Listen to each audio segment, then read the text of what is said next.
How much money should you invest into generating a specific amount of leads? How many emails should you send? How many contacts should you reach out to? How many email accounts should you actually create? And how many domains should you create? That's all the questions that you might have when you're starting with cold emailing. So, to answer all of them, I've created a small, pretty awesome formula and calculator for you to go and figure out, okay, what is the amount of money should you invest? What's the amount of contacts you should reach out, and so on and so forth. So basically, when it comes to this formula, what you need to do is just make a copy of this document and edit it.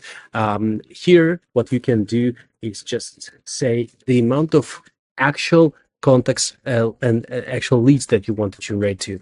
Here, below, we do have the benchmarks about the open rate, the reply rate, and the conversion rate from the reply into the actual lead generated. So for example, in this case, I usually take 10%. That means that out of 100 responses, you will probably get 90 people who will tell you that they are not interested, not at the right time, or they are not decision makers, and so on and so forth. So basically, you can change those benchmarks as you want and apply your own conversions. But in reality, those benchmarks are pretty great when it comes to the understanding of overall the cold email outreach mathematics. So here below, so once you put the amount of leads you want to generate, so for example, I know 11 leads. I need 11 leads per month, and this is the amount of contacts you need to reach out to.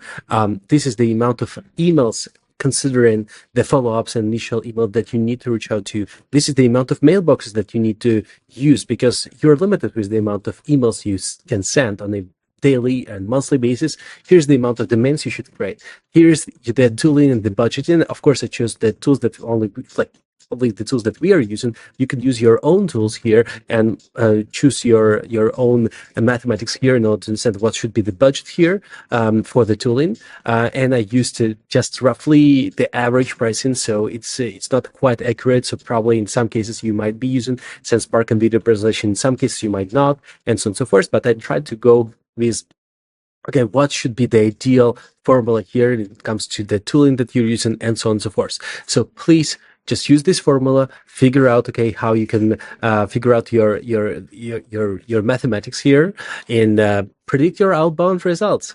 Thanks a lot, and cheers. Bye-bye.